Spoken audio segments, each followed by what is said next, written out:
T'as pas des sous quand tu fais un recoupage et que t'as pas le même cadrage après? Je m'appelle Thibaut Martin, je suis ingénieur en mécatronique à l'Ifremer. Je travaille au sein de l'unité des systèmes sous-marins à la Seine-sur-Mer dans le bassin toulonnais.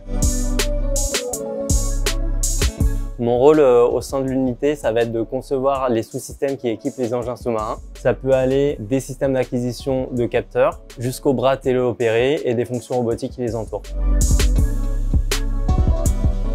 La mécatronique, c'est un peu l'intersection entre les disciplines de la mécanique, de l'électronique et de l'automatique. C'est un ensemble de disciplines qui permettent de concevoir les équipements complexes comme les bras qui équipent certains engins sous-marins et de les faire fonctionner à distance à l'aide d'organes de contrôle. C'est-à-dire en quelque sorte les joysticks qui permettent de manipuler au fond des océans.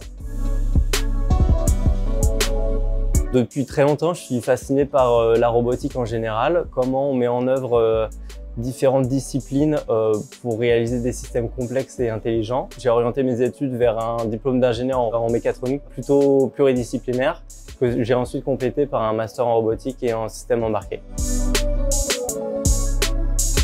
Je pense que c'était une de mes premières missions. C'était au large de l'île de la Réunion avec un robot expérimental qui s'appelle Vortex. Le but de cette mission, c'était de cartographier les récifs coralliens autour de l'île. Cette mission-là a été très riche en rebondissements, en apprentissage pour moi. Et bon, au final, on a quand même réussi à obtenir de belles images.